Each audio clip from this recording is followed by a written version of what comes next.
And then Michael. So then if you want to do like any type of update, you can. I'm not gonna hold this to you today. You know what I'm saying? Second. We can start the meeting.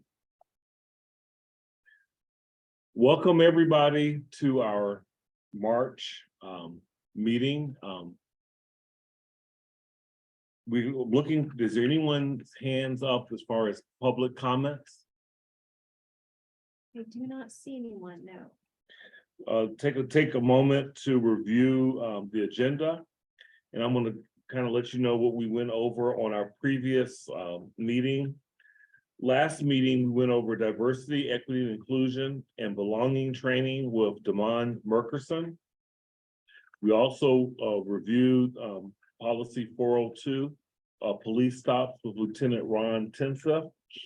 And Holly also updated us on the biennial report progress update.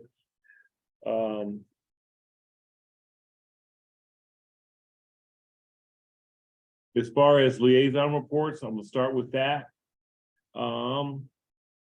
Scott Lemon. Thank you, Chair. Yeah, just super quickly. So the Human Rights Commission was discussing. There's been a lot of anti-Semitic flyers handed out, and this is not the first time in recent months. But they're still working within the constraints of freedom of speech. So there's not a person assigned on that one. That there were 2 bias crimes that happened as of February 21st. The first one was a business on 6th and 7th, or around 6th and 7th. And someone was targeted with racial slurs and the business was targeted with racial slurs and drawings, particularly derogatory towards Black people. And it had some satanistic, I guess is how you pronounce that, images. That's been open and assigned, and that is a bias crime, not an incident. And the other one is also a bias crime. There was a transgender person who experienced banging and scraping on her house or his house or their house, and derogatory comments, and that has been assigned as well. So that brings us up to 5 bias crimes so far this year. Thank you, Chair. Thank you for your report.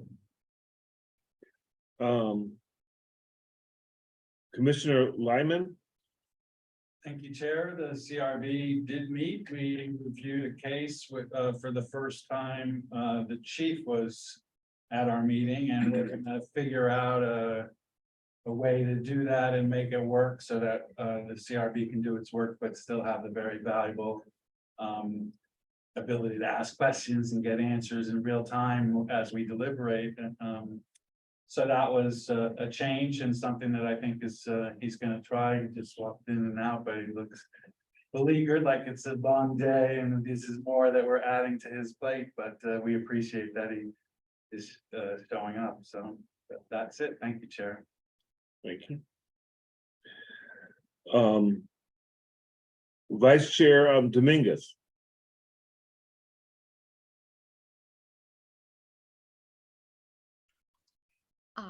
I would just like to say that I am moving this weekend, and I feel like I have not been doing my duty during this time, and I feel sorry about that. And yes, so hopefully after this move, I will be more effective in my duties. So yes, I wanted to say. Commissioner Hawkins. Good evening. I had the opportunity to do a ride along with Portland Police Bureau last night. And it was fascinating to see how another agency does things and compare and contrast with our agency and get some discussion points that I hope to bring to the Officer Mental Health and Wellbeing Committee. Great.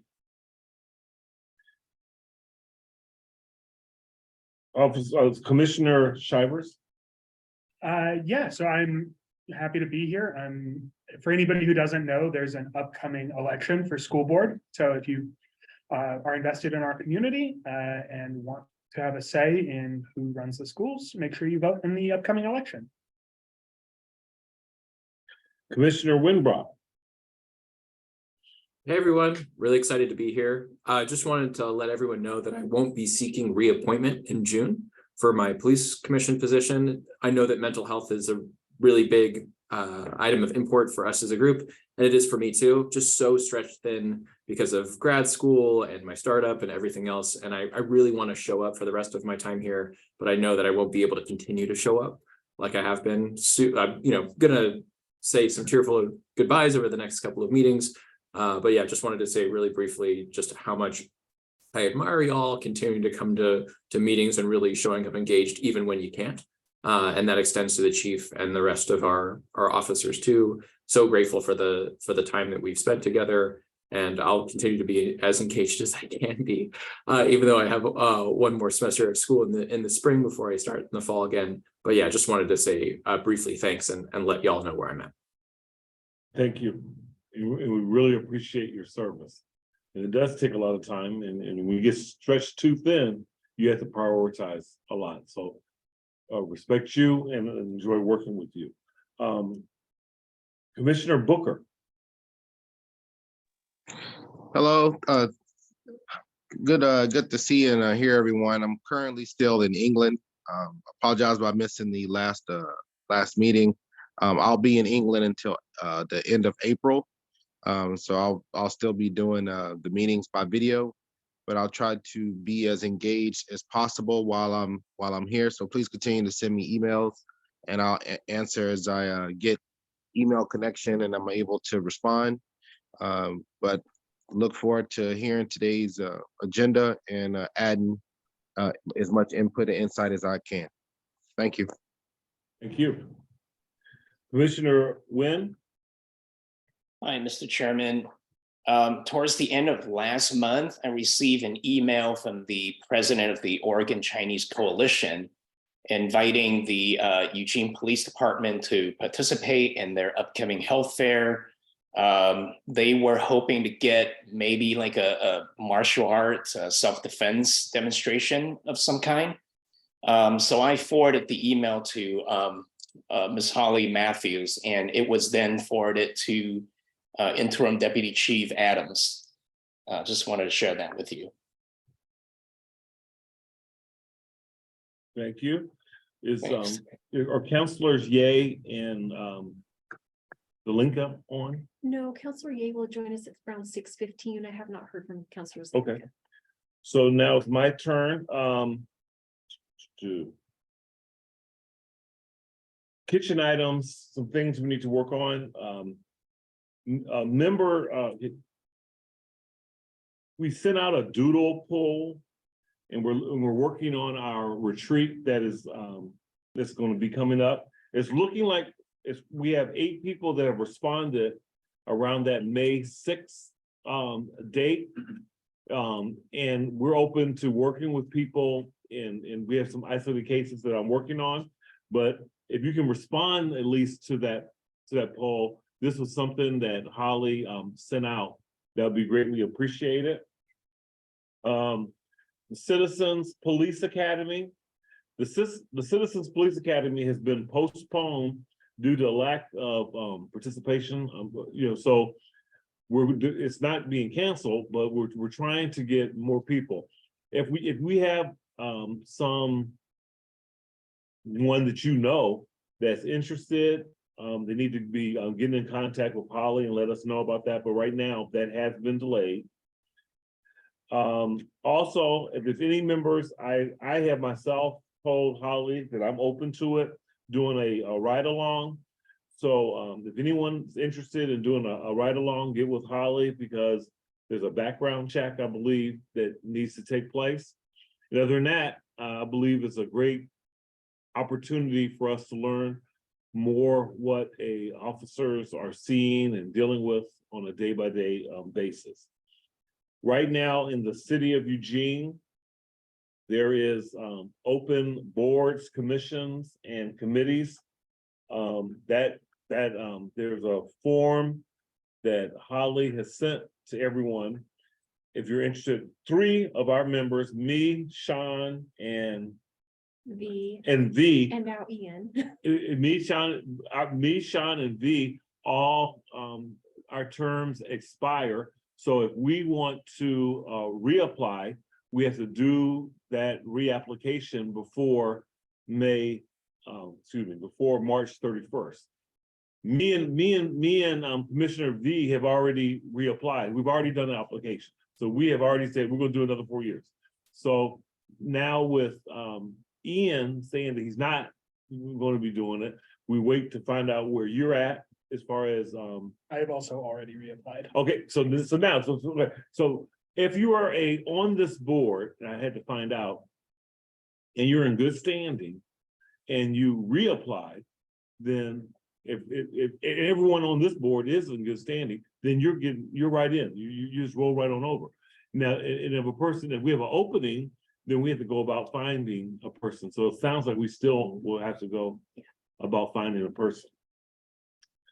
And then, let's see, 2 weeks ago, myself and Holly did our quarterly check-in with the mayor and the city manager. We were with them for an hour, maybe even over an hour. They asked lots of questions. We gave them lots of answers. We went over our work plan. I believe we had a very successful meeting. And they were even talking to me and Holly about other things. So we, in the city. So that was good. The two things that I remember strongly is they will be dealing with the city of Eugene with over $20 million shorter budget is one. And then they are going to be taking a look, Sean, at that downtown boundaries, things that you had done a lot of work with the police. So those things happened up. All right, now we can get into our chief's report. Thank you, Chair Boggs. Good evening to everybody, both here in person and online. I'll make a few comments, and then I'm also going to be carrying the effort around the release of the booking photos a little bit later. For Melinda, who generally would do this, but had some other things that I wanted her to do tonight, so I'm going to be taking that. A couple of things going on with the police department that we're excited about is we are promoting several positions, vacant positions that we have for sergeant. I don't remember if I reported about this last time, but we had 23 people put in for sergeant, which is really, really a good number. It's an unbelievable number, actually. Officer Cruz can attest to how long ago it's been since we had 23 people put in for a promotion process, but some really good candidates right now. We're doing what we call the performance review on them. Everybody that that goes through any process goes through obviously the kind of process you would think with an interview and those types of things. And then the piece that they also go through is basically a 360 performance review. That comes to me in preparation for what we have in our chiefs interviews, which are happening next week, 3 days of chiefs interviews, and then I'll be making some decisions as a result of that. And so that we're in effort right now on the performance reviews. When that happens next week, then we're going to open for lieutenant. We've got about 4 positions we need to promote for lieutenant. So the moral of this story is that the leadership cadre of EPD is going to look completely different in the next couple of months. And I'm excited about the new faces that we will have. Anytime that happens, I'm very optimistic around the enthusiasm and creativity that will occur when you have new leaders rising up through the ranks of the organization. So I think that's a very, very positive thing for EPD, and I look forward to doing that over the next few months. You alluded to it, Chair Boggs, with some of the talk with the mayor and the city manager. My world has been almost completely consumed with budget this spring. There's not a meeting that goes by that to include all of today that has talked about budget. There is a $15 million gap and another $5 million worth of funds that need to be found to do some ongoing things for a total of 20 million that we have to solve for.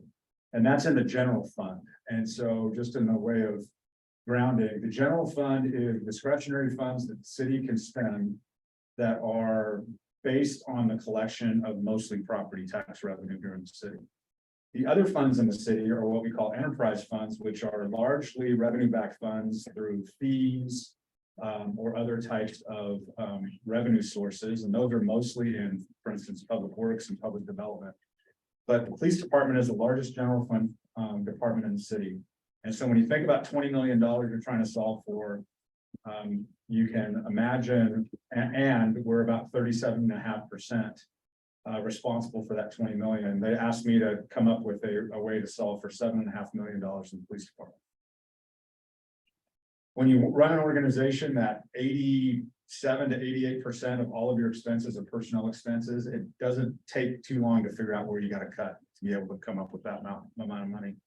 So I presented that budget to the city manager and others, and we all had to do that. All the departments had to do that across the city. And I'm thankfully reporting that we did not have to cut $7.5 million out of our budget, but it's pretty close to half that number that I have to solve for over the next biennium. And so it has resulted already in some tough conversations with the elimination of some positions. Two of those positions actually had human beings in them, so those conversations are even more difficult. The rest of them were actual vacancies that we eliminated. And so we have a combination of elimination or cuts of FTE, a strategy around the rhythm in which we hire people to try and realize some salary savings, and some cuts to our M&S, which is materials and supplies budget. And then there was some reappropriation where we lost some positions and that money was reappropriated elsewhere in the city. That was a priority.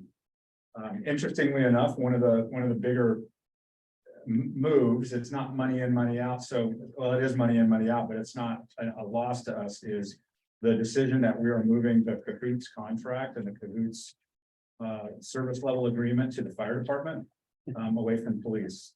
We feel like a couple of things. Over the last several years, I think we've all seen, right, wrong, or indifferent, the narrative play out around like kind of the us versus them mentality, which has not helped the relationship, obviously.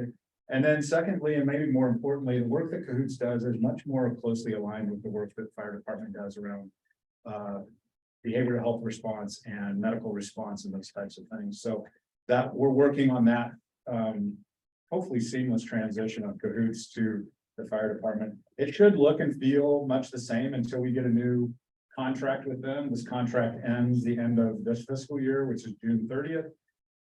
So the mechanics of the contract and mechanics of the service level agreement should feel very similar to Cahoots, and they're aware of that move and don't seem to have much of an issue with that. So that's a big move for us, and you'll see that be a little bit different in the answer.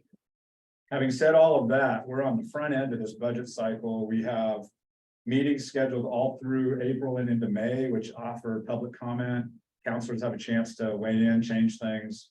They can either approve or not approve if they don't like what they see. So it's not a done deal, but the city manager is preparing a proposed budget to go to budget committee in April for our first open public meetings. Well, not open public meetings. First meetings that will offer public comment or have public comment opportunities in April. And so we'll assume there'll be some changes, but we're not quite sure what those changes will be. But it has been, it's been difficult. It's been difficult to think about what we can't do anymore. There are going to be some service issues. There are going to be some services that are going to be scaled back in an effort to do this. And our hiring is not going to be as robust as maybe we had hoped. And it may work out just fine because we'll continue to hire and recruit. And if it's slow like it's been, then we might really land in a good spot. If we catch lightning in a bottle and we all of a sudden just get a ton of people wanting to be a part of EPD, we might have to be a little thoughtful about how many we bring on at a time, which is unfortunate. So that's what's going on in Eugene Police Department. Great. We have two hands on the viewers before. Commissioner Nguyen. Thank you, Mr. Chairman. Chief, when you met with the city manager, did she give any details as to what was the cause for the shortfall in the budget? Yeah, there's a few things that are going on, and I've had this conversation a few times, as you can imagine, because people are kind of, they'll always wonder how do you get into this spot. First thing I'd say is there are cities all over the state right now that are grappling with some budget shortfalls. So there are a few things that kind of converged. Number one is, well before the pandemic, we had projections that suggested that our expenses were outpacing our revenues at a pace that the lines were going to cross in these coming years to begin with. So we are starting to solve for that anyway. Just the cost of labor, the cost of services were outpacing the revenue that we were taking in. And so that equation just meant we had to do some things different. The pandemic exacerbated that quite a bit when we had to shutter a lot of our revenue producing things in the city. Like, for instance, your parking revenue in the city is about $1 million a year to the general fund. You can imagine in the pandemic, there was no parking almost. It went almost to zero. Shutting down recreation services that people pay fees to go participate in, the Holt Center, all of those things provided lower revenues for the city. So that compounding on the already higher expenses than revenues that we had. The other thing that happened during this time was a court case in what we call the Comcast settlement, where Comcast was giving us about $3.2 million a year in franchise fees. There was a settlement that basically sunsetted that. And so we immediately had a $3.2 million shortfall that we had been planning on in the general fund. And then the other stuff just in the most recent years is just inflation. We're seeing inflation impact us in a lot of ways. Our fleet costs now are higher than they've ever been with inflation on gas and maintenance. Materials that we're buying are more expensive than ever. And so when you bundle all of those things together, in that short period of time, over the last 2 to 3 years, you come up with this big number that we're trying to solve for now. And so that's where we're at. The good news is we see, unless there's some unforeseen things in the future, we see a path forward that will kind of emerge us out of this time. But for the next biennium and potentially into the following biennium, so in the 24-25 biennium and beyond, it's going to be a little bit tight. Mr. Stivers? Yeah, I also want to add Measure 5 a long time ago sort of kneecapped local decision making on raising taxes. Now has to be put in a ballot. So we don't have the revenue coming in as well either. But my questions were, you talked about needing to eliminate these positions. And I'm wondering in a very specific way, like how many shifts are we losing out here? Because the biggest thing we hear about on the commission is people needing service, and right, it's hard to deal with. It's a great question. One of the things that when I built the original $7.5 million cut in the PD, which again, so very thankful that we didn't have to go that deep. And thank you to the other departments that went as deep as they could to help us maintain at least a portion of our budget. Is that the lens that I look through is really what's the core of our mission. And the core of our mission of any police department, especially one that has a dispatch center, is to be able to answer the phone when it rings and be able to send somebody when they call. And so this budget does not reflect any cuts to sworn personnel. These are all cuts around the edges of our core mission around professional staff and some services around there. So in the first pass or the proposed budget of cuts, you'll see a reduction in some animal services. And you'll see some reduction in crime prevention. We call it community engagement team, a couple of positions in crime prevention.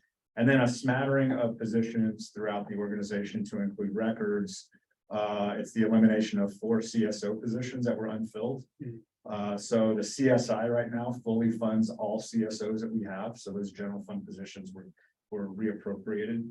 So when it comes to shifts, when you say shifts, I always think patrol shifts. It's not our biggest challenge there is the pace in which we can hire officers. We're down about 22 sworn officers right now. My second question might be a comment. It's a general question, but over the last work plan, we've seen cahoots come in here and we've asked them pretty hard questions about their ability to provide accountability.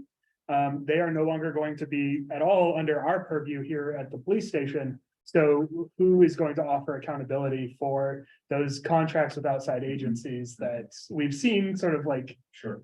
vanish into thin air sometimes? It's a great question, and one that I would say, I feel like we can, achieve that. With the ending of their contract in this fiscal year, it gives us an opportunity to renegotiate a new contract or go to what we call RFP. Request for proposal. We know that Cahoots is the only one in the game that will respond to that. But in that RFP, we can actually articulate some accountability measures and some expectations around accountability, and we will be doing that. So by contract, we'll build that in. And then ultimately, the fire department will be the kind of the gatekeepers of whether or not they're fulfilling their obligations as stated in the contract. Thank you.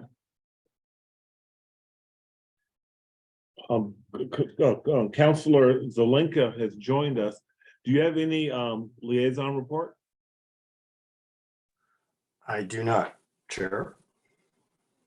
And welcome back. Good to see Thanks. you. Okay, we're gonna move now on to release of booking photos by law enforcement agencies. You want me to just take it away, Chair Bowen? Yeah, I'm gonna do the issue statement. Okay. This agenda item is to receive an overview of when a law enforcement agency can and cannot release booking photos as outlined in Oregon House Bill 3273. During the February 9th, 2023 Police Commission meeting, discussions were made regarding when law enforcement agencies can and cannot release booking photos of arrested individuals through the media. The Police Commission requested to receive further information regarding the subject matter, along with reviewing any policies and/or procedures Eugene Police has set in place regarding releasing booking photos at a future police committee. We are there now. And I want to make sure that everyone knows that a lot of this is tied under, I believe, House Bill 3273, which we are in compliance. So you can take it. Sure, I'm gonna hopefully make this a really quick item for everyone. As stated, 3273 is kind of is the guideline by which we release our booking photos. One of the questions that was asked is, and one thing that I would point out is that we stopped publishing booking photos in August of 2021, well ahead of this House bill. But as you can see, I don't need to read it to everybody. They've got it in the you got it in your packet, but in section 1, it pretty clearly articulates when we can and can't release booking photos. And then it goes on to talk a lot about publish for pay publications, which we're not publish for pay publication. So really, in a nutshell, it comes down to this top part of the section. And I'm happy to answer any questions you may have. For those that, if there's somebody that doesn't have it in front of them and they haven't read it, let me know and I'm happy to read it. But I didn't want to waste your discussion time by just reading the House bill that was in your packet. Correct. Thank you. Does anyone have any questions? I have a question regarding subsection E on that. To a party in a criminal proceeding resulting from the arrest during which the booking photo was obtained. Can you explain what that means? So that's a great question, and oftentimes I can't explain what it means when the legislature writes something, but what this said to me, when it's up to the party in a criminal proceeding resulting from arrest during which the booking photo was obtained, is discovery. Thank you, Counselor. I mean, that's really what it comes down to is like you're a defendant, you get your own booking photo if it was used to obtain. If it was used in your apprehension, you can request the booking photo. So is that redundant then to subsection A, to the person depicted in the booking photo? Well, it can be, but they don't necessarily, they may not always be arrested. So, you know, there can be a book or charged, I would say. And a criminal proceeding is a little bit different than an arrest. A criminal proceeding would be a trial, for instance, or an arraignment hearing or something like that. So I guess in my mind, the way I read this is two things. If I got arrested and I'm the person and I want my booking photo, I can get it. if I'm in a criminal proceeding and I haven't got my booking photo and I want my booking photo, I can get it, but it does feel a little bit redundant. Co-defendant also, a part, you could be a defendant and want to get.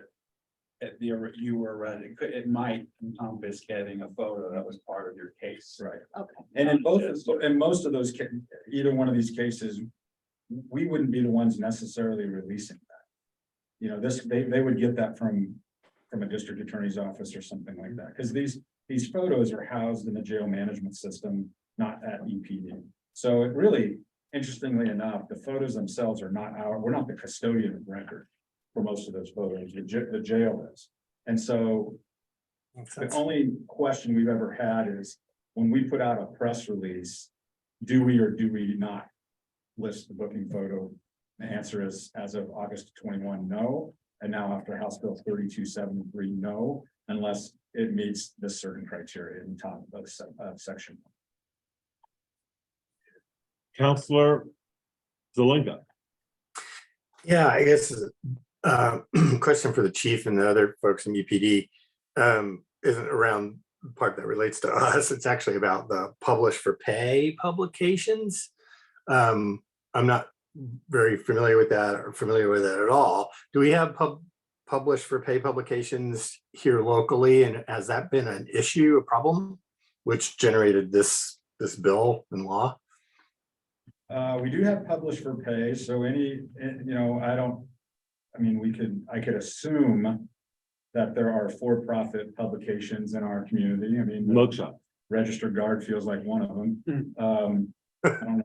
I don't know if Eugene Weekly is a for-profit. Lane County. Yeah, there's an actual publication dedicated to mugshots. Yeah, Lane County mugshot. Yeah, exactly. And I don't know the genesis of why this was put in the House bill to begin with to regulate them. So I can't answer the second part of your question. You don't know of any local issues? Not that I know of. Okay, thanks. Do we have any more questions? I do. I guess I was just wondering if you could explain the portion under 1110.3 under B, where it says, unless there's a clear need to delay disclosure in the course of a particular investigation, or unless another statutory provision prohibits disclosure, a document containing the following information will be released, ... Such information as may be necessary to enlist public assistance in apprehending fugitives from justice. I guess I'm wondering, can you explain like what this, I've reread it a couple of times. I don't know why I'm like being slow, but like, I don't understand this section. Bonnie, were you looking at the House bill and you went to a policy in here? Is that Policy page 12, 1110.3, correct, Bonnie? Yes. Yeah, all right, I need to orient Thank myself. you, Sean. Yeah, no problem. I was also looking at that section. I had questions about it too. So. Where on 1110.3 are you looking at again, Bonnie? One. Yeah, B.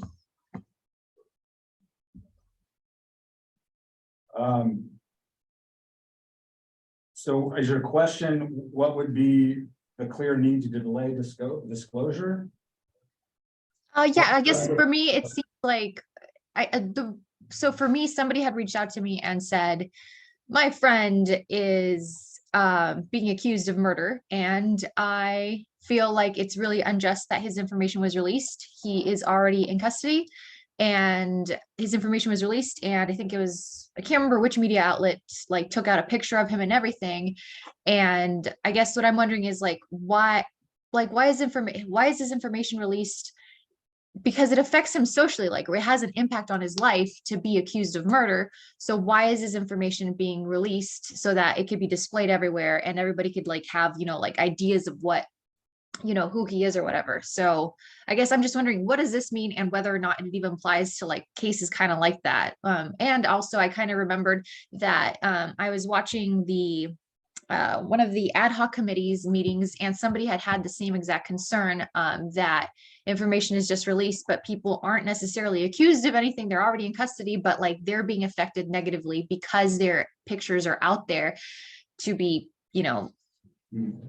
pondered about and questioned. By virtue of being arrested, you're being accused of something. So the accusatory statement is arrests are made based on a rule of law called probable cause to believe that somebody did something. And so by virtue of being arrested, you're being accused of something, number one. To your point on the front end, and I don't know if your example is hypothetical or if you actually haven't, that's a specific example that you've encountered. But we'll always weigh the public interest in the equation. If it's a matter of significant public interest, then we are going to always disclose the information. For instance, in your situation, if somebody is accused of murder, which is a significant crime, it is a significant matter of public interest for them to know who has been arrested for probable cause based on the crime of murder. Maybe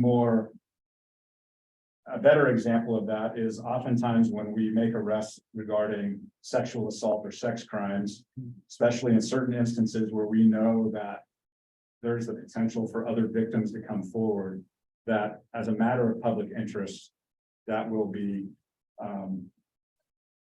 communicated with this information. The second thing I would say is everything that's in here is a matter of public record anyway. So it shows up, the news media has access to it without, there may be some redactions based on whether or not it's a certain crime or a minor, but the news media has the information. And so we as an organization have taken a pretty assertive stance around making sure the right information is being put out instead of just sitting silent and letting whatever news publication grab the information they want and trying to build a story around it absent our voice. And so for all those reasons is why at least this basic information, some of this information is listed in the news release. I mean, I guess I understand it for like rape stuff, because then you can have people come forward and say, hey, this has also affected me. And I guess it just seems like for other cases, like, I mean, if you get arrested because you were drunk driving or whatever, like, is that released? It absolutely is. It absolutely is. And how is that in the public interest that this person is drinking? Like, I mean, that's going to affect them negatively in the future. Like if they do sober up, but then like their information is out there that they're like drunks or whatever. It's just like, you're kind of, I feel like you're affecting their livelihood or whatever in the future negatively. So I guess what I'm saying is just, it seems that sometimes it doesn't actually really seem like it really is in the public interest. And I don't know what kind of effect we can have on that, but it just seems unnecessary sometimes. One of the things that a police department should not be in the business of is picking and choosing when they do and don't release things. Yeah. There's an equity conversation when we start cherry picking things that we subjectively think we should release and other things that we hold back. And so a very, very consistent approach that's within the parameters of like the House bill and our policies is a very, very defensible place for us to be. And I would respectfully disagree and say that somebody that is driving intoxicated in our community is a matter of public interest. We've solved many of crimes and we've deterred many of other future instances by making people aware of bad behavior that's happening in a lot of different areas. So, I don't want to be in the business of trying to pick and choose who we name in a press release and who we don't, because that very next day we'll hear from the people that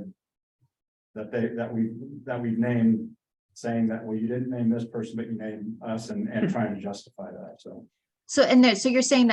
you're saying that you don't want to be in the business of, but technically can be? Just curious. say that again. You're saying that you don't want to be in the business of picking and choosing, whose information is released or not. And I guess I'm just wondering, because of the wording that you're using, does that mean that technically you can be in the business of that, but don't want to be? Well, we are to some extent if it means that it would jeopardize an investigation, or if it is redactable under law. I mean, there's some of those things that are already built in that we would make that that judgment call. But outside of that analysis, we don't pick and choose who we list and who we don't list in our news releases. And quite frankly, the majority of, like I said, all of this is public record, and even if we didn't list it, we'll get a phone call 15 minutes later saying, can you confirm that this is the right name and date of birth that was on the jail log for this person that just got arrested? And we say yes, and that person's name's out there anyway. So we just try to make sure that we offer community information that is as accurate as it can be, as consistent as can be, and that it's our messaging instead of leaving the messaging up to the various forms of media that are within the community. Okay, so then to summarize, well, not summarize, but so technically, yes, you could be into that. You don't want to be, but there could be policy that could actually say, hey, like people that were arrested for drunk driving, like, I mean, a citizen's not going to do anything about that. Like they have nothing to do with like a drunk person.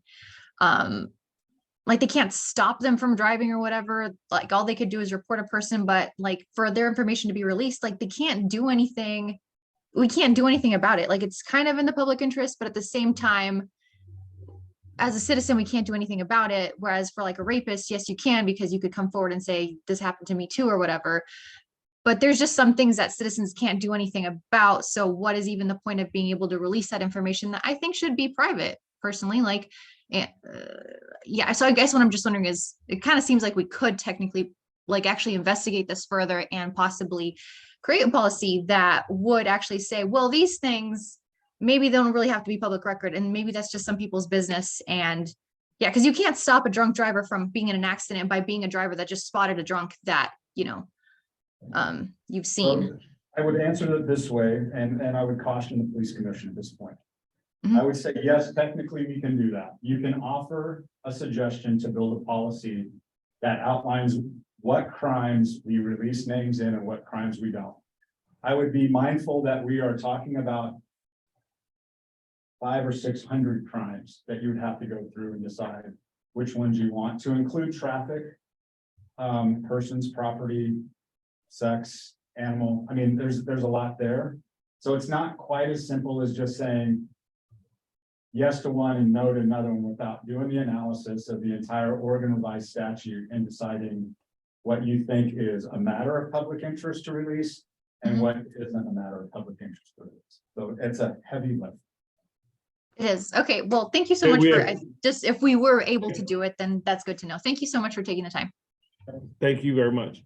I believe Councilor Zelenka, and then I'll go to one of you two. Councilor Yeah. Zelenka? Yeah, Bonnie, you should also be aware of there's multiple points of view on that.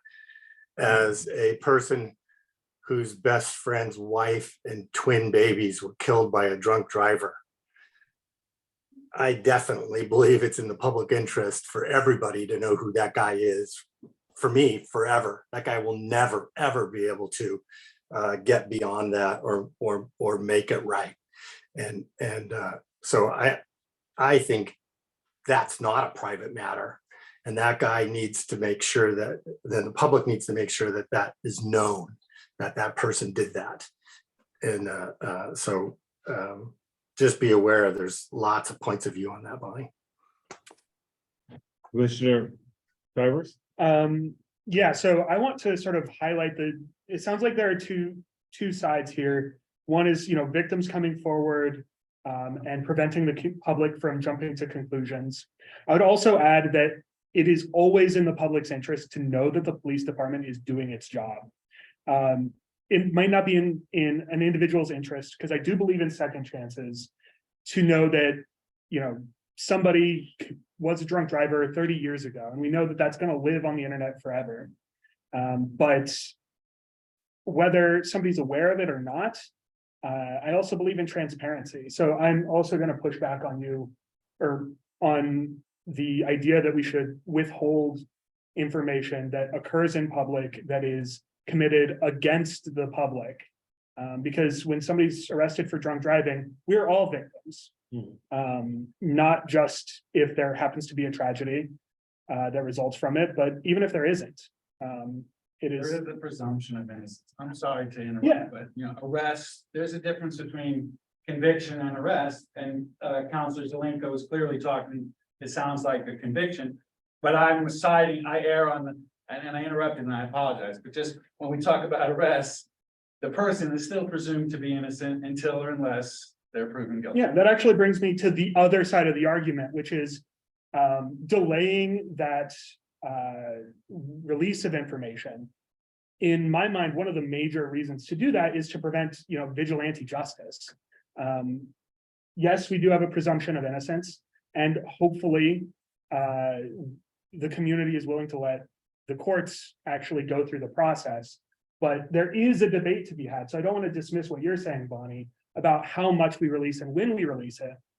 Which brings me down to the very next line of that same subsection, where it's name, age, residence, employment, and marital status, which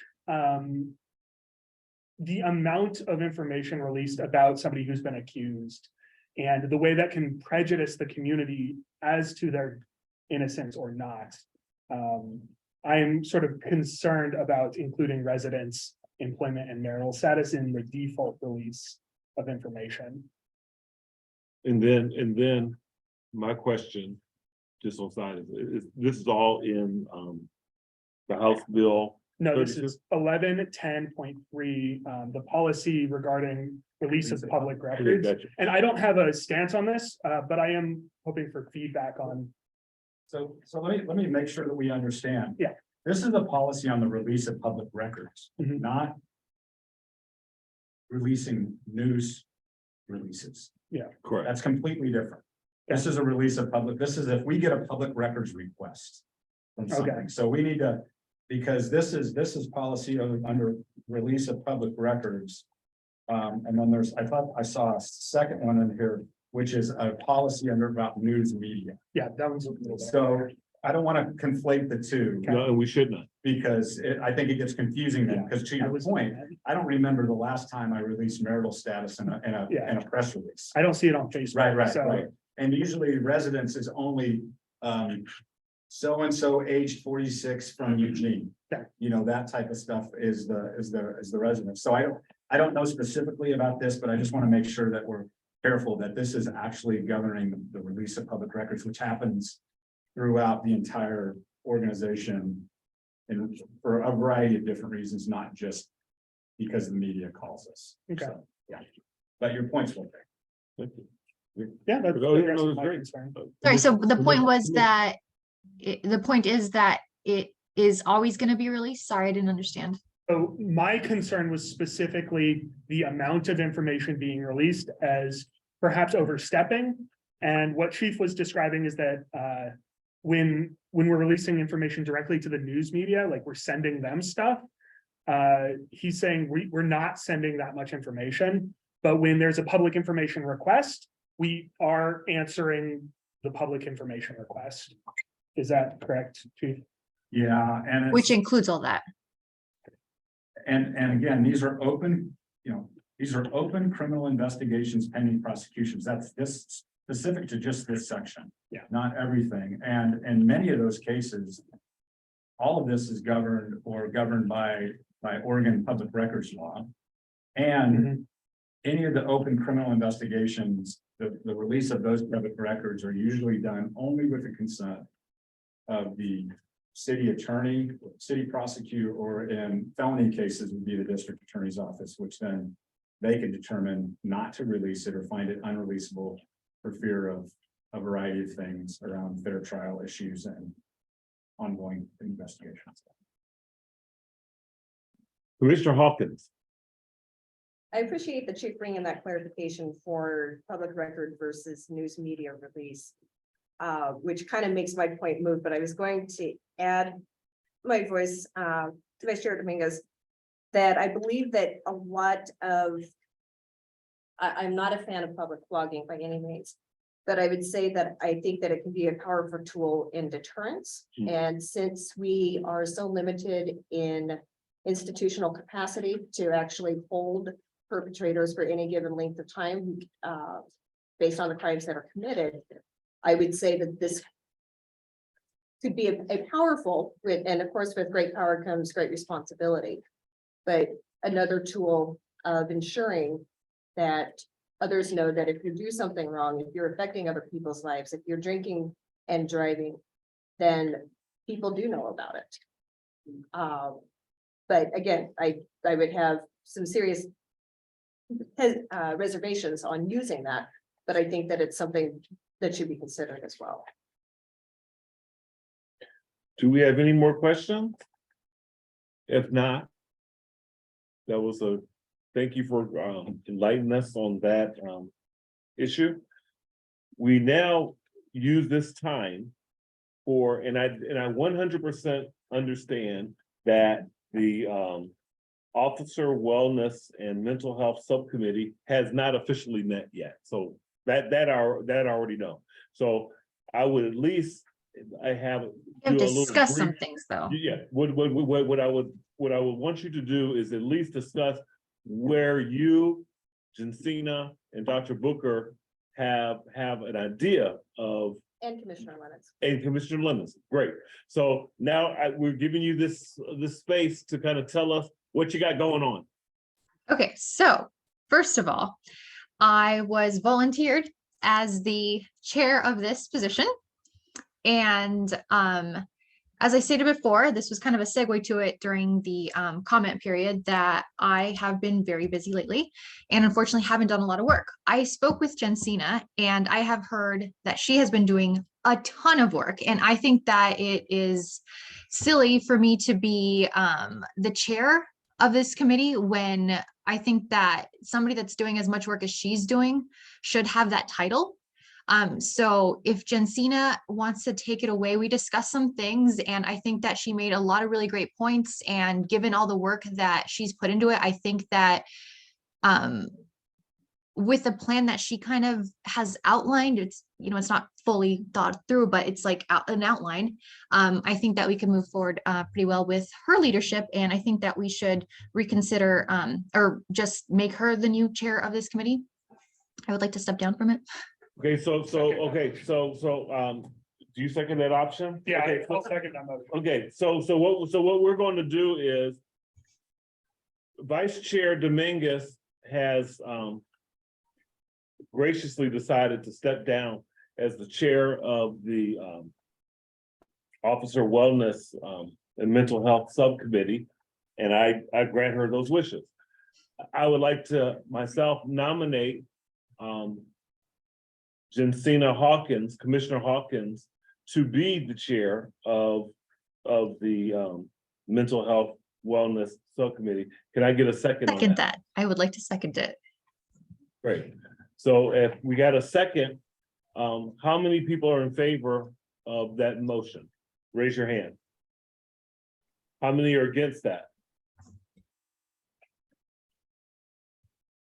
The ayes have it. So Commissioner Hawkins is now chair of the Police Officer Wellness Subcommittee. Now, you have two other members who are on it, Commissioner Lemons and Commissioner Booker. So do either one of y'all two have anything to say? And we know Commissioner Booker is 1 o'clock in the morning in England, and you know, so what do you have to say on that? Yes, first of all, I'm glad to be a part of this committee. Secondly, my concern with being on this committee is the importance and research around combat stress, and how this affects the mental health of the officers and their performance to do their duties. Me being prior military, doing a lot of police type activity in the military, overseas and both local. One thing that is focused on is combat stress, and I don't think that has been a focal point as to how long the officers are on duty, how long they go without an evaluation, are they being evaluated? How is this affecting their judgments, their there's always going to be an element of personal emotions that are that go along with the job? Is that able to be separated from the professionalism? All of this is a part of combat stress. So I would like for us to be able to speak to a combat stress expert or have somebody that we could single or find that could actually come and speak to our commission as a whole, and how combat stress affects short-term and long-term performance, and ways to go about evaluating this so that if an incident does happen, the officer has a combat stress evaluation on record. And this also tracks their performance, et cetera. But a lot of it, I feel like a lot of that's not a big focal point when it comes to officers, but it should be, because they're pretty much doing the same duties as a military person would be doing overseas or when they're deployed. And that stress is the same kind of stress, especially when they're answering calls, don't know what's going to happen, that type of thing. And that is never a focal point when it comes to officers. Not from a public standpoint, anyway, from my viewpoint. So I would like to also do that. And then along with that, things to help to accommodate them for their long terms of service. Those that are some officers report more dangerous situations than others. How to support those officers when they are in those continuous type of situations so that it doesn't come down to a situation where a bad decision was made that shouldn't have been made. But all of this, I fully believe goes to really understanding and evaluating just combat stress and mental health awareness that's going on within, officers. And so, yeah, that's my standpoint on it. Chair Boggs, may I respond? Yes. Commissioner Booker, thank you for bringing that perspective, and I welcome your comments and would love to establish some time to meet with you and the other commissioner on this subcommittee. I believe that is definitely a point of focus that we need to work on. My proposal is, given the time constraint that we have with the subcommittee being public record and requiring approval from city council before extending past 6 months, my proposal is that we put this on the next 2-year work plan so that it's already in front of city council and approved for 2 years.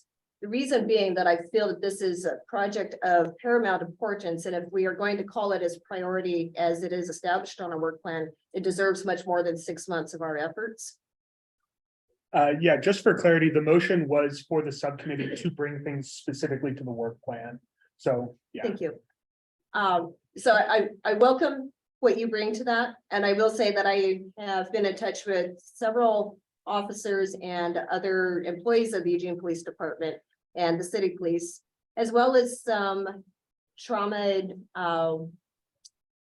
specific therapists in other agencies and other jurisdictions. So I think that that's definitely something that we need to bring to the table, and I appreciate your input. Yes, thank you. Excuse me, Commissioner Lemons. Thank you, Chair. First of all, I would just like to second everything that Dr. Booker just talked about. Commissioner Booker, I apologize for that. I don't think I or nobody can really understand how traumatic being a police officer is. Ride-alongs might be able to provide some insight, but certainly not all of it.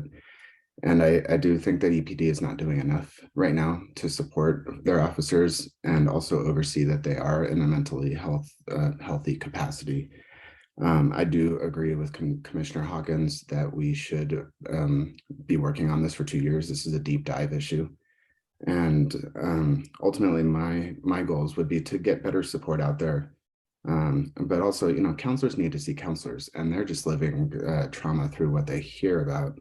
So I would like to see something along those lines, not just a peer support worker, but someone in a bit more official capacity. And then overall, just destigmatizing mental health in EPD and within the community. No officer should feel bad for having to see a counselor, but it might also make it easier if it was within policy that they have to see a counselor. So that's my thoughts on it so far. I appreciate it, Chair. Thank you. Commissioner Wynn? Thank you, Mr. Chairman. Dr. Booker, I hope that when you focus on the mental health related stress, that you would, also look into suicide prevention as part of that component. Because, self-inflicted cause of death for police officers constitute about 25% of the total cause of death. So it's a real, issue that needs to be looked into.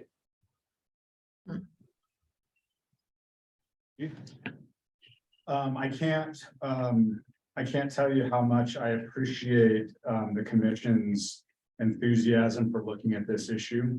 And we'll do whatever we need to do to support you as you kind of look at not only what we already have in place, what we're able to provide for our staff, but then the suggestions as we move forward. I'm certainly looking at that.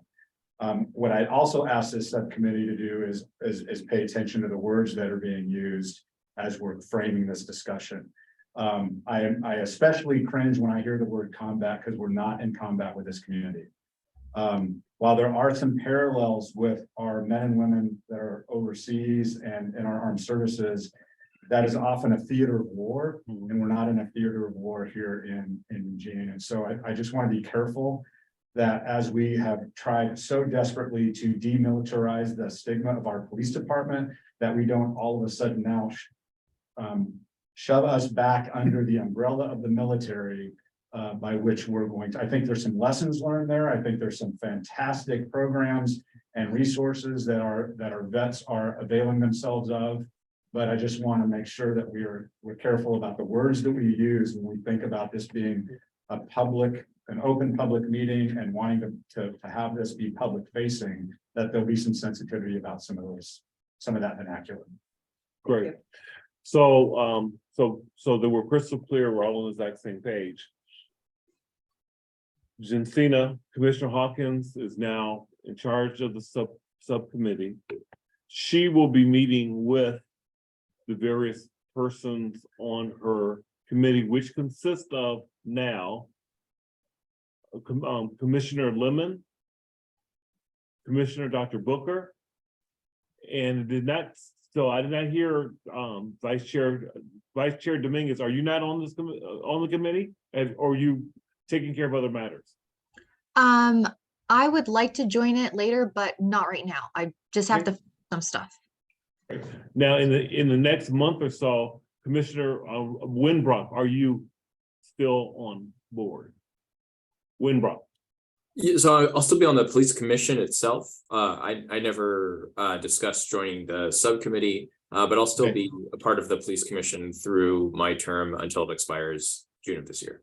Okay, I thought that you were on that subcommittee. Okay, so that's what you have to work with, and as you know, you can write this name down or you can get it from Holly. I ran across a lady who is willing to share and do a presentation talking about officer wellness from Laurel Hill. And I can get you her name and telephone number, and Holly has it. Kathleen that you sent me. Yes, on the right stuff. Okay. Oh, I would also like to say, Chief, if you can help liaise a bit, because I will be reaching out to more of your staff and the representatives. One of the primary things that I want to focus on is the actual experience and personal firsthand testimonies of what your team goes through, because I think it would be irresponsible to sit in an ivory tower and make recommendations without any perspective from the actual boots on the ground. And so I would appreciate your assistance in helping facilitate some of these conversations as we research and try to determine what's beneficial for your team. Great. Very productive, very productive. Thank you. And I'm looking forward to seeing the results. Next, we're going to move on to final review of 807 impact weapons. And we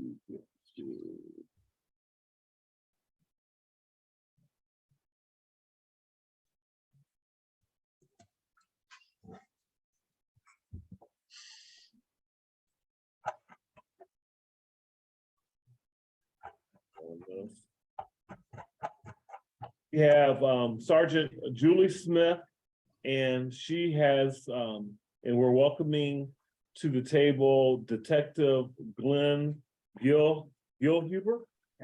Okay, and thank you for joining us today. Appreciate it. What do I have? So I want to have Sergeant Smith start you right on to where we left off, because she had listened to what we had to say at our last meeting, which when she's made those changes, she'll go from there. Okay, so I just wanted to kind of recap how we ended up coming to the point where we have the impact weapons policy recap that in 2021, the CRB recommended that we separate policy 808, which used to be titled and encompassed handcuffing, control holds, impact weapons, and a small section with chemical incapacitants also in that policy. The recommendation was to separate it and make 3 separate policies. One to address impact weapons, chemical capacitants, and then the rest of it could maintain in the policy. So all of you guys worked hard, and we already approved the policy 805 chemical capacitants, which then left us to address the impact weapons. Mhm. And so what I had done in January is that I had taken what was in the policy and left it standalone. And I brought that forward, and I heard your concerns that it just was not enough and wasn't sufficient in many areas. And so what I did is I took the notes and the concerns and went through and added in definitions to help clarify what some of the terminology meant. I addressed the concerns about training and proficiency and accountability for those that aren't showing proficiency. We added sections to mirror how we did chemical incapacitants, where we did restrictions on the use, especially in crowd control situations. And then I also, the recommendation from the city attorney, added in the verbiage that relates to House Bill 4008, which talks about some of the recommendations and restrictions and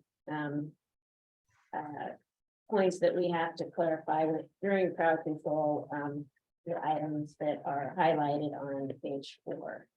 And I have Detective Glenn Gilhuber here tonight to answer questions. He's on the defensive tech team and actually helps train some of the officers on the use of impact weapons and so anyway, anyone have any questions? Councilor Lehman. Thank you, Chair. Thank you. I appreciate your being responsive to what we talked about a couple meetings ago. The definition section, I think, addressed a number of commissioners' concerns. I'm still stuck on the restriction. That was Commissioner Wynn's idea to make the restriction, and that works. It clearly restricts the use of impact weapons for people that are passively resisting.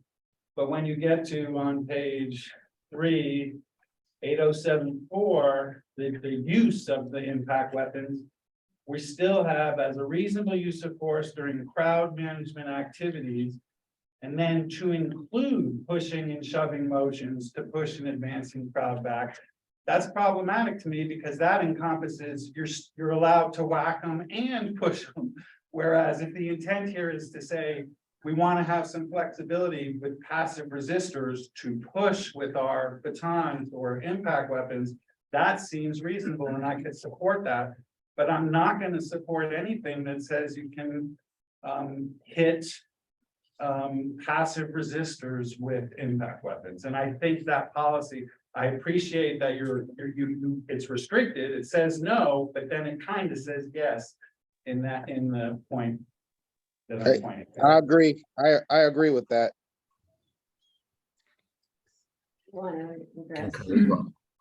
Sure, I mean, I think one of the things to keep in mind with this is that when an officer or officers are dealing with with an individual or individual in kind of more of a one-on-one, two-on-one type of a situation. That's a lot different than when you have a bunch of people in a large gathering that can easily and very quickly become unruly and out of control. And I think there's a higher heightened awareness on the officers' parts to be able to use these tools more effectively to gain control of people a lot quicker in a situation like that than versus a situation where it's just one or two officers dealing with one person. And so one of the other things to keep in mind too with these impact weapons is they're not meant to incapacitate. We don't train people to use these impact tools specifically the AF baton, the PR-24, the straight baton. They're painful clients, and they're not meant to try to incapacitate people or to hit them in such a way that it would break something. And so to essentially to hit somebody where we teach them to hit in a strike on the forearm or a bony or a soft tissue area, or to use it to push somebody back to gain some distance is essentially the same thing. So for clarification, then, are you asking, is the policy saying like, we want to be able to push and shove, which I do understand, and that seems reasonable with, there could be passive situations that need to be cleared and it's a tool in the toolbox. But do you also want the ability to I apologize for saying whack, that's just me, Right. that's not, it's respectful, I'm not being. But you want the ability to hit people that are passively in a crowd being passive, but for a reasonable crowd control. And that's the clarity that I don't have. And if the answer to that is yes, we do want that flexibility to do that, then I'm stating opposition to that. That's all. But So the short answer is yes.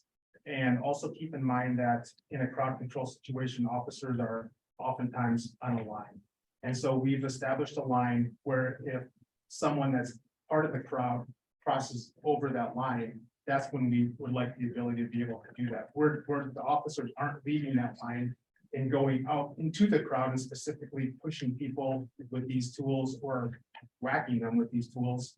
Unless if a line has been established and every officer on that line knows that once that line is breached by a person or multiple people, then that's when these tactics come to pass. and I appreciate your answer, and I do understand now that you are asking for the flexibility, that it would be reasonable under some circumstances to use the impact weapons in there as intended for not just as push, and that's what you'd like, and that's what you'd like in the policy, and ultimately the chief's going to decide what's in the policy. So Yeah, I think for clarification, as and perhaps I could clarify on that sense a little more, is that there's a big difference between active aggression and passive resistance. And so in this section here, where it's talking about in a crowd control situation, we're talking about active aggression, where people are attacking the line with officers that are just that are standing on the line, and not in a situation where people perhaps have joined arms and are seated in a circle, arms together, and that's a passive. could we say that maybe? Because just Yeah. respectfully, I don't think it says that. I think it says reasonable crowd control. If you said against a crowd that was doing active aggression, then it's within the policy. And that's what I was suggesting. It does say advancing crowd. If the crowd is advancing, then it's not passive. Well, it could be though, because it's still, I've seen that before where they do the cross arm things. They are advancing, they are being, I mean, it's still peaceful. Yeah. People, excuse me, I need order. Where we're at now is this, it's not the Wild Wild West. When you need to speak, the chair will point you out, say counselor, commissioner, doctor, chief, whatever, and then I'll let you speak. Because in the opposite of that is what I call the Wild Wild West, and ain't not under my watch. So why don't we start off with Vice Chair Dominguez that has a question. Oh, so I already said it, sorry. Oh, Great. but with my Okay, question, no, my question, oh, sorry, I made a comment which I should not have interrupted. I'm very sorry. I will raise my hand next time. I do have a question, but it's not about this. So, did you understand? Let's stick with the subject matter right here. Yes, the okay, yeah, subject so what I was saying is that basically I like the idea that Judge Lehman was saying that, Mhm. you know, you should still actually specify like the whole aggressive, because you can be moving forward, but it can also not be aggressive.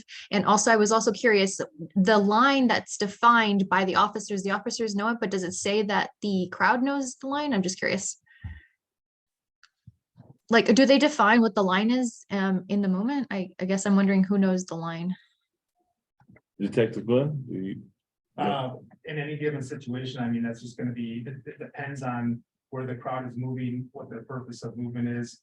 If there's any concern that there could be some damage to property or injury to people, then the supervisors that are in charge of the officers on scene will determine what that line is gonna be in that moment. I don't know if that answered your question. Are you next? whether you want to- I have another answer, which is that you can see all the dudes wearing armor and standing in a line. It's pretty apparent from the protest side where the officer line is and where crossing or advancing into you are risking bodily harm. So it's not an external line. It's literally the body of officers. It's not some external point that they've decided that they've defined for themselves, like 5 feet ahead of us. And if they cross this, then we'll act. Like, that's what you're saying, Yeah, basically. correct? Yes, that is my interpretation of. That's what I'm asking. Is it correct, detective? Yes, the officers form the line. It's not like a line that's drawn with paint on the ground or anything like that. Oh, okay, all right. So I would just like to second, if it was a motion, I would love to second the whole, like, if it's an aggressive. motion. Oh, okay, There's been no motion on that right now. okay. We're just trying to hear from everybody, and then we'll go from there. Commissioner Booker, your hand's been up there for a while. Oh, yes. I'm really concerned about the wording of this. Again, I always use the analogy to as in Selma. When people have the right to protest social justice, and if the police are putting themselves in a line that says you cannot protest or go past here with your social justice protest, I think that's discriminatory, or could be discriminatory in a lot of ways. It's a difference between social justice protests and then what we saw on January 6th with the Capitol riots.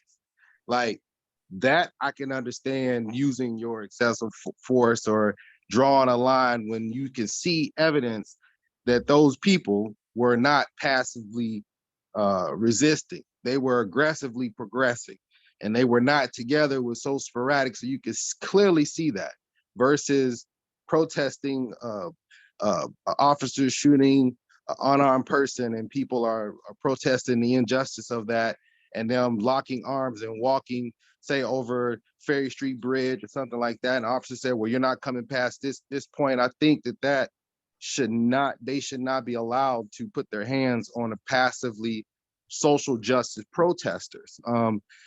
But again, that you leaving a lot of decision-making up to the officers, where I feel like the policy should determine that, not the officer's judgment on where that line is. So, especially when you're concerning passive resistance, and people have the right to protest, whether they are, walking in a straight line, zigzagging, I don't know, but it just seems like a lot of discriminatory decision-making process in that, if we don't clearly define in a policy, them not, don't put your hands or don't assault a passively resistant person.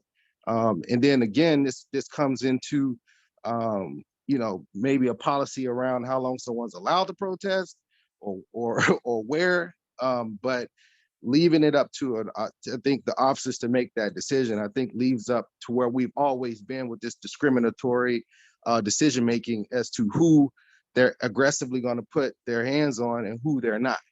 So I would love to see us come up with very clear-cut policy on this particular thing. Commissioner Lemon?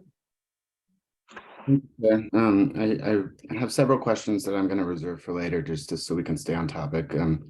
I just want to agree and concur with every commissioner that has spoken on this topic so far. I will not support this with this current language. I think we need clarity, not flexibility for EPD within this policy. And it also disturbed me a bit to hear that the officers were going to be making a judgment call on the motive of the crowd. I think that is a very hard thing to address and a hard thing to be able to back up. And I do not think EPD is in the spot to do so. I appreciate it, Chair. Thank you. I reserve my comments or my questions for later. Thank you. Commissioner Hawkins? Detective, you mentioned the supervisor making decisions. Can you tell us more about what that looks like? Because I think part of the issue right now that some of the commissioners have is that it sounds like it's being left as a judgment call for the individual officers. Can you tell us more about the supervisory interaction there? Yeah, and I mean, there's a lot of moving pieces with these things, and I think there is, there are some different types of crowd gatherings. Most of them are peaceful, and in situations like that, there's no need for the officers to even have a line formed. In situations like that, officers will generally just be kind of sporadically placed, just kind of there, making sure everything's going smoothly. They won't even have any of their gear on or anything like that. They'll just be kind of in the vicinity in case if something happens. Someone mentioned the January 6th thing. That's when officers would get their gear on and they would mobilize for some sort of a line. Generally in situations like that where we either have information that something like that's going to be happening, or there's reason to believe that there's a high likelihood that something like that would be happening. There's obviously officers, but there's a command post that's generally set up that will have everybody from the chief or the deputy chief on scene with captains and lieutenants, and there's a whole lot of information coming in, being disseminated in a short period of time. And then there's obviously the supervisors on scene that are getting the information from the command post to then give to the officers. And so I don't want to give the misconception that just in any protest or any peaceful gathering, we have officers with helmets and sticks and we're just on a line showing up there for every single one of those things. There's a special set of circumstances that those officers are in that line for, and it's not just going to be for a march over the Ferry Street Bridge or something through downtown to the federal building. We wouldn't do that. And then in a situation where there would be a heightened risk, there's a lot of, it's not just a supervisor giving the officers a bunch of information where and when to do something. There's a lot of information that's coming in from many higher levels above that's going to those supervisors and then to the officers to carry out those. Dr. Smith, she might have a. Yeah, I just want to try to focus back on to that we're really reviewing the impact weapons policy. We have 3 separate policies already, 316, 317, and 318, which talks about crowd control management in regards to the different type of protests. The police commission reviewed those policies last year and approved them. So there are already policies in place that talk about crowd management. This policy is for the impact weapons use. And I think I'd like to recommend or put it out there that if I put the word aggressive in the sentence here where it says pushing and shoving motions to push and advancing aggressive crowd back, would that Claire help? Yeah, I do appreciate Sergeant Smith, your suggestions. I would make a motion or propose that third bullet point in 807.4A be amended to read as a reasonable use of force during crowd management activities when a crowd is advancing or engaged in active resistance. It's just to clarify that it's not a passive crowd. So to me, that was that. Chief. Thank you for that suggestion. The piece that I'm still struggling with is how we made the nexus under the restrictions of 807.3, where we just say passive resistance. It doesn't say passive resistance in crowd control. It doesn't say passive resistance in just demonstrations. It doesn't say passive resistance in protests. It's just passive resistance. We see that all the time, whether it's a single person or 500 people. To this jump in 8074, where we say as a reasonable use of force during crowd management activities, it doesn't say passive crowd management activities, to include pushing, shoving motions to push advancing back a crowd.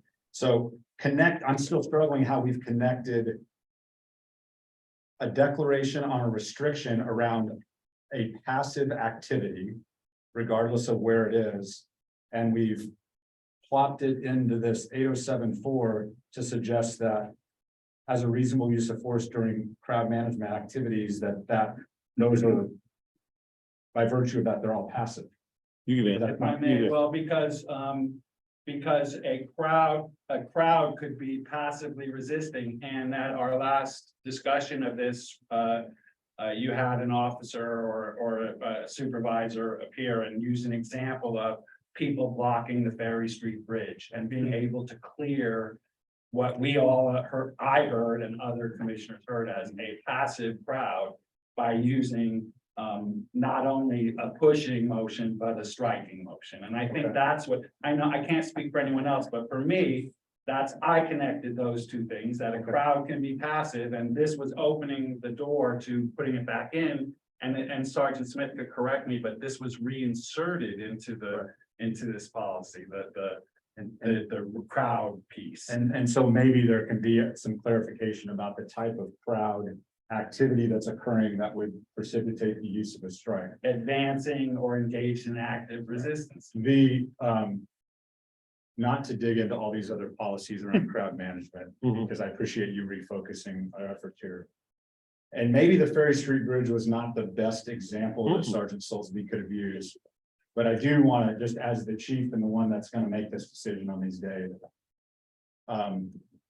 We do need the ability to clear people that have cut off of significant lifelines to people in this community. And the Ferry Street Bridge is one of those. There's a horrible use of that deal, just because I'll never let anybody take the Ferry Street Bridge because of what it means to healthcare and emergency services getting to life. I mean, that the river alone is a challenge for us. If we have Cascadia happen here, then we're all in trouble. But I see your point with respect to whether we can kind of thread the needle on certain crowd activity that we see that would maybe invoke the restriction around the certain use of impact weapons. I just have to think about how that plays out. Commissioner Dominguez? Bonnie? Yes, Hands up. oh yeah, I had a question about something else. Are we done with this topic? No. If not, if you don't have that, hold on one second. Commissioner Shippers. Yeah, no worries. I was just gonna say that the very first line of this section A, to overcome resistance, the only other place that resistance is used is at the beginning under passive resistance. So changing just that instance of resistance to aggression, I think would eliminate a lot of the confusion here. So 807.4A, to overcome resistance, should be to overcome aggression by a person being taken into custody. Is that? Commissioner Lemon? Thank you, Chair. I heard a motion out on the table, so I just figured I would put one out too. Because the chief said that this was addressed in other policies, or that actually was Sergeant Smith. I would like to make a motion to delete the whole crowd management bullet point to begin with impact weapons. Thank you. So I should not have said anything because we have a motion on the table. Which it sounds like we have a competing motion on the table, which we also can't do. First, we have to resolve Alan's motion. Unless Alan wants to table it until something. Yeah, or consider this a friendly amendment. Your piece of friendly, No. his piece of friendly amendment. So your piece. Look, if there's no second for, I understand what the chief is saying, and I think there is maybe the idea of supervisor approval if it's on a passive, if you have to, but it becomes tactically difficult, I understand, but I'm still with the motion that it should be an advancing or an actively resisting crowd before you can hit them. But I hear the police and chief, I respect you'll make a decision, but if there's no second, it'll just die. So is there a second? I would second it, yes. And then Scott makes the motion to amend the motion by just Substitute. removing it completely. Do you want to hold off on that, or do you want to run through that? It's a motion to substitute because it's different. Oh, yeah. And is there a second for Scott's? There's not a second, it dies. I would just like to say that this is a human rights issue, and I would support Commissioner Lehman's motion. So no second, Scott's motion dies. We now vote on, well, now we discuss Alan's and then we vote at your discretion. Right, and I'm trying to see if he and the chief can come to verbiage. I think you're asking, just to reiterate, so I can summarize, you're asking to just add a couple of words into that sentence where it's parenthesized on bullet number 3. You want to add the words actively resistant, advancing crowd in there. Crowd management activities when a crowd is advancing, because we heard the detective tell us that that's a time when you would want to, when a crowd is advancing or engaged in active resistance. Or, sorry, did you say or? When a crowd is advancing or engaged, because it could be advancing and not be actively resisting, but need to be stopped. And ultimately, I just want to say this isn't esoteric. Ultimately, the chief decides the policy. So we're wordsmithing maybe too much. And the point's been made, and I appreciate that we've made the point, I think. So I think we can offer some opportunities for the commission to consider. Words do matter. In our world, resistance is different than aggression. Resistance is the result of us taking somebody into custody or trying to control somebody. There's many times where somebody is very aggressive towards an officer, and the officer will be just in a self-defense mode without calling it resistance. So we'll massage that. And I think I understand where you want to go. it's And we'll just see the if we can crowd. Yeah, my only concern I'm voicing is the crowd. And it's true, we had an unfortunate example of Selma, and that was just really caused me a lot of angst over the last in between the meetings. So thank you. And I would like to. Okay, you hold on 1 second. Let's get back to protocol. We have Commissioner Dominguez's hand has been up. Did your hand is up because you forgot to take it down? Or you have another question? I have another question, but I also have on this topic. So to clarify then, because somebody's going to clarify this at the end of this, right? So basically what we're saying is that we're going to add the word aggressive, right? Because I was voting for aggressive. I think that aggressive advancement should be stopped, but if it's a sort of like a peaceful advancement, that's what I was saying before, is you can advance peacefully, like arms locked. You can't do anything when your arms are locked. It's not aggressive. So I don't think those people should get hit. So I just wanted to clarify that. Is that what we're saying? Is that what I seconded? I don't think that's what you seconded. Well, I was compromising. I heard the police say that we need this tool. And so Bonnie, I was compromising when I heard advancing was a reason to use the strike. And I'm like, that's not purely passive. And so to answer your question, I gave them that. So. No, because I didn't mean to second that. I'm like, Okay, so Okay, hold on for a second. We have to give Dr. Booker his opportunity. Thank you, Chair. I would like, after we have got done discussing whether or not we're going to table this or second it, I would like to make a suggestion that we have a definitive, if she could put a definition there, between active aggression and passive resistance. That needs to be defined, especially discussing the tools that are going to be used in order to carry out against passive resistance or active aggression. So those definitions are earlier in the policy.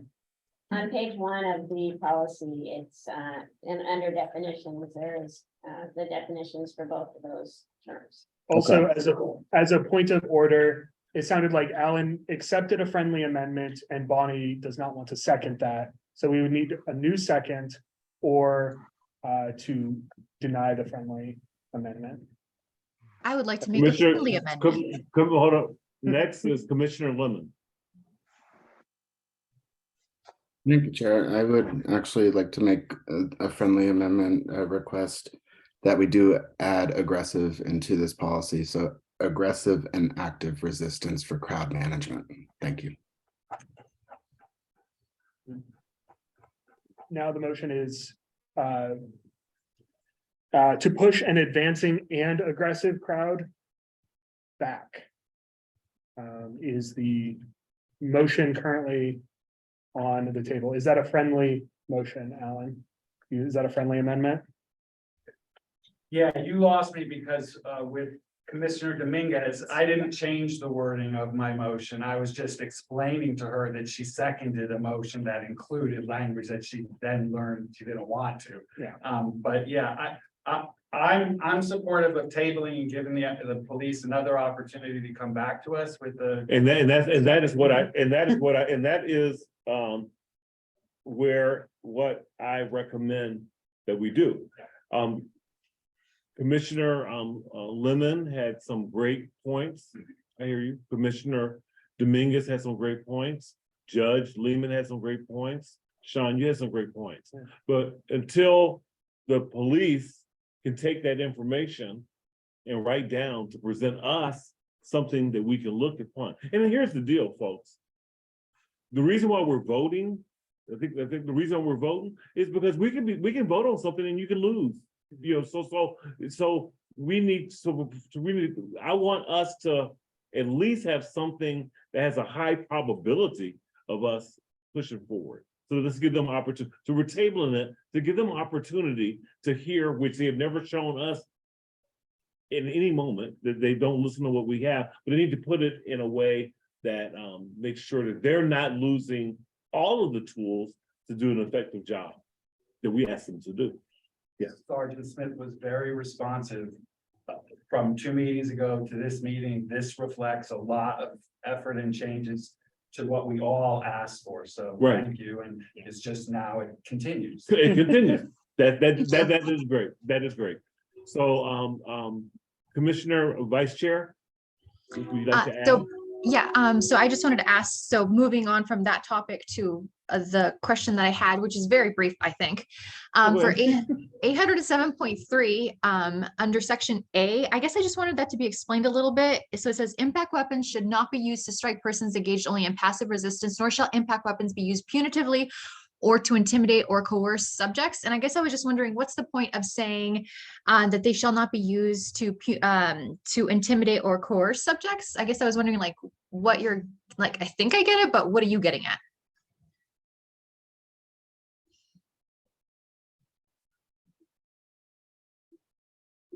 Give me an opportunity to read it. Anyone else want to try that? Well, I mean, it's just like any of our other tools that we have. We don't use any of our tools to as a form of punishment because somebody doesn't, do what we want them to do, or that's not how we train our tools. They're used specifically for gaining control of somebody for the purposes of taking them into custody. And so it's not like a situation where you would use your ass baton or your straight stick and you pull it out and you hold it in a manner that would appear intimidating or menacing to that person. Unless if you reach a point and you're dealing with that person where you're actually prepared to need to use that for the purposes of taking them into custody. And I think that's what that's trying to explain. They're not used for punishment, and they're not used to intimidate people or get them to change their mind about something, about how they feel, or going against how they, whatever position that they're standing. We're not trying to force them in any way or anything like that. I mean, that's the best way I can put it. It's just maybe some clarification. When we think about the use, you think, look at the word used in this sentence. That is just to suggest if it's an impact weapon, whether it's a ASP, recon, straight recon, PR-24, extended range impact weapon, it's actually the act of using that weapon is the striking of that person. And what this is telling us is we will never strike somebody just to intimidate them or coerce them into doing something. Now, having said that, let's be real about this. If somebody is starting to advance on you and you pull out your baton and hold it to your side and you're displaying this impact weapon, it can be intimidating, but we have to have that tool as a deterrent. Right. Much like our taser. Every time the taser comes out of its holster doesn't mean that that trigger gets pulled. But trust me, it needs to be at the ready in case we need to use it. So I want to be clear that this is about the use of that, which is the striking or the impact that would be sustained. And we would not do that just for the mere intimidation or the coercion of somebody else. Okay, I just wanted to make sure that I understood that. So I understood what the detective said and then what you just said, because like I figured it was just like, I mean, you're still going to use it to intimidate. So I just wanted to make sure that I understood that correctly. And I did. So thank you for clarifying. I appreciate that you interjected. Councilor Zelinka? Yeah, I was going to suggest what the chair suggested, have them come back. I appreciate all the things that have been going on towards between the last two meetings to refine this. But now that the EPD folks have heard what we had to say, maybe they can come back with a different set of language. I would say that I understand the need for flexibility in this. There has to be judgment in this and the use of judgment by the police, because it's a reactionary thing that's happening in real time. A policy that's abstract isn't going to help very much in terms of, and they can't have a policy that's so clear cut that it covers all these different circumstances. So there needs to be some flexibility to do judgment. That's why I was actually raising my hand when the word aggressive was trying to put in there. I think someone before said they didn't want to have judgment in here, but then how do you determine what's aggressive? If they're just moving forward, is that aggressive, or do they have to be chanting? Is that aggressive, or do they have to, have their arms up in the air, or, how do you determine what it is? It's a slippery slope by putting in words like that require judgment. I think what we're trying to get at is a policy that embodies both the ability of the police to do their job, but also the ability of people to peacefully protest. And there's kind of that middle ground that we need to find. Commissioner Lemon? Thank you, Chair. So first of all, to speak to Councilor Zelenka's point, I would actually like those to be defined. And I know that's a big lift, but I don't think it's impossible. But since this motion is tabled about the crowd management part of it, I have a completely separate question related to this policy. So it's on 807.6, page 4.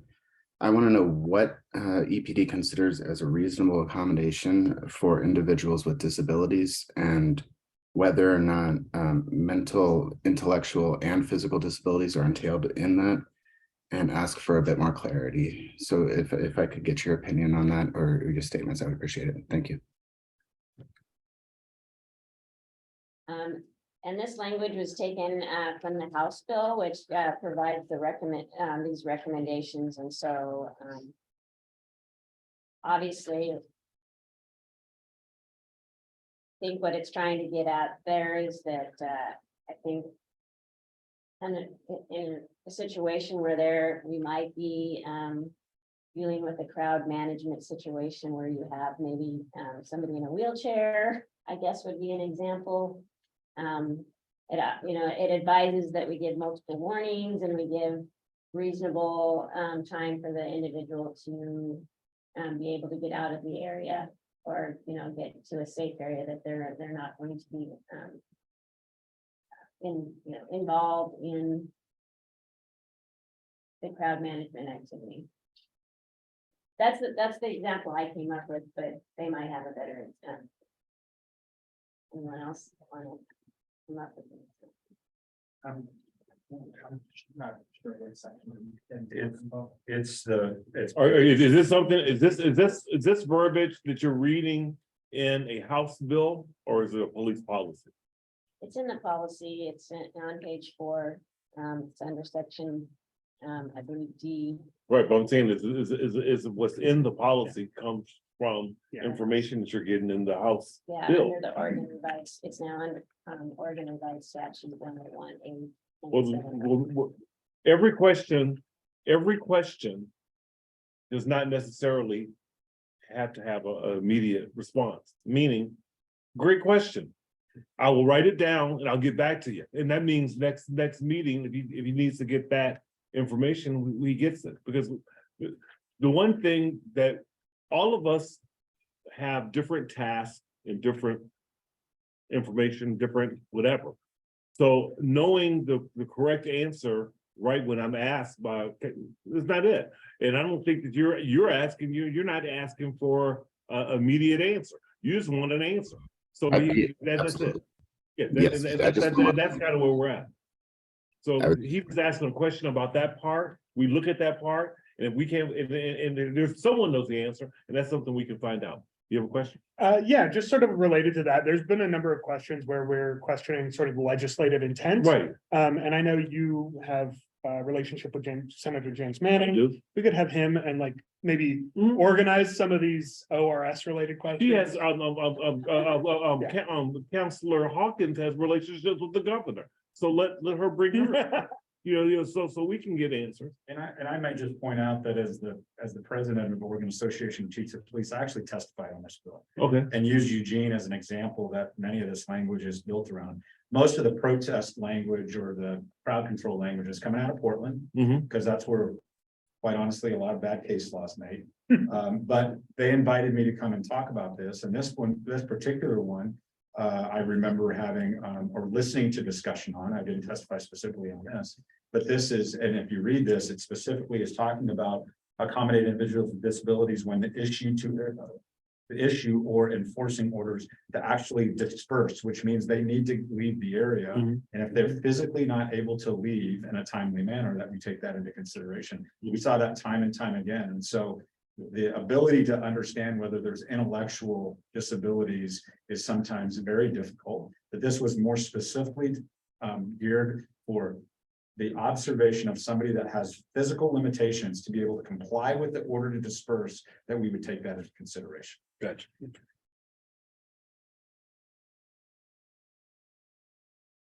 Commissioner Dominguez? Feel free to table my question or comment or whatever it is. I guess I was wondering, like, if you have somebody that's disabled and then you're kind of giving the opportunity to leave, like, is it kind of like an approach kind of thing where you're like, hey, by the way, we're about to try to disperse everybody. Would you like me to help you move along? And then I can also imagine a situation where somebody's just like, no, I'm protesting, so leave me here and leave me alone. So I guess I'm wondering, like, it just seems like I'm wondering what reasonable is all. Like, is that what you were asking, Commissioner Lemons? Basically, okay, then never mind. Let's table what I just said. Yeah. And I just want, is the chiefs and how he tried to clarify it, is that reasonable? Or does he want us to? Ask Commissioner Lumens. Was the answer that the chief provided you sufficient? Sufficient according to the law. I would still like more clarity, to be honest, and especially encompassing the whole disabled community, not just people with physical disabilities. Gotcha. Mr. Shivers? Yeah, I would have to, especially in this circumstance, have to lean on the Civilian Review Board, the Auditor's Office, and a case-by-case review of these things as to what's reasonable and what's not. When we're making the overarching policy, we're not going to be able to account for every, injustice that's committed or every judgment call as to whether it's right or wrong. So I think that it, as uncomfortable as it is, the necessity to lean on the other supports of accountability is what we have to go with here. And he will make his assessment based off of when they come back? and then if we proceed at this body to vote on it, then your vote is right in line with kind of opposing what he's saying. But guess what? We move on, and we move on to the next policy. Okay, unless there's any other questions, let us go on to closing comments. And we will start with Counselor Ye. And if you have any liaison report, why don't you use this opportunity to do that if you have something, and if not, any of your closing comments. Yeah, thanks. I do not have a report. I apologize for being late. I had a staffing emergency at work. We all were aware of that, so you're fine. Okay, good. You're fine. I'm so sorry. But it was really nice to be here for the end of the discussion. And I'm very glad that we're tabling it because I need a lot of time to think. So I appreciate everyone being here tonight. Counselor Zelenka. Good discussion. Eager to see what gets brought back. Thanks. Counselor Wynn. No closing comment from me. Thank you. Counselor Booker. Great discussion tonight.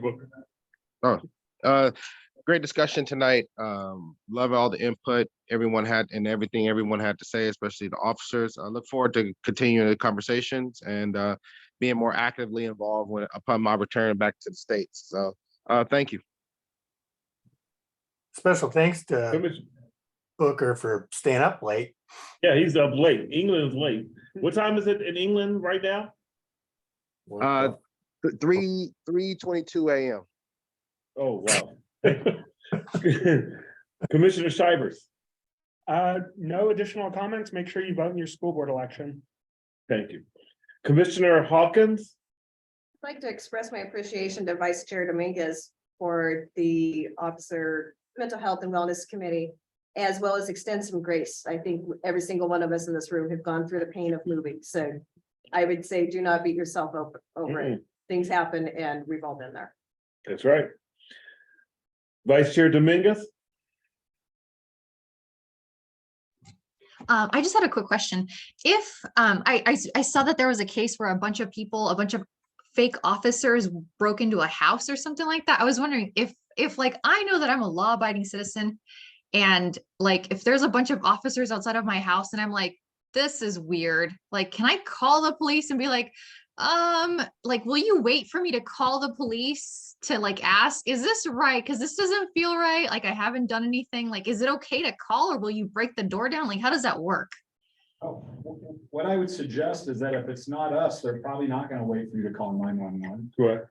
If it is us, then we would undoubtedly, if you had some concerns, you could call 911 and find out if there's legitimate police presence in your area. So in this particular case, two people disguising and impersonating a police officer, two police officers, in that situation, I doubt asking them to wait for you to call 911, they're gonna do that. So it's a tough one, Bonnie, because if they're not there legitimately, then you're not gonna have much, you're gonna want to call 911 anyway, for sure. But you're not gonna get the benefit of them saying they're gonna wait, but. Right. Again, So if you're at my door, then I'll call and I'll just be like, you wait outside the door right now. I'm going to call. Yeah, we saw that as well. Okay, thank you. Commissioner Lehman. Thank you, Chair. I just want to thank EPD for robust engagement. This is an important policy. Like, I think it's worth having 3 discussions about it. This is like down to the fundamentals of civil rights. And so I appreciate people listening to me talk too much, and then the engagement. So thank you. Thank you. Commissioner Lemon. Thank you, Chair. I just wanted to say I appreciate the passion and commitment of all of my fellow commissioners and the depth of the conversation tonight. I also do appreciate the Eugene Police Department and Chief Skinner for adjusting, and Julie Smith, thank you, for adjusting policies and coming back to us. I look forward to the discussions on this policy, as I do believe it is directly tied to human rights, and I am the human rights liaison.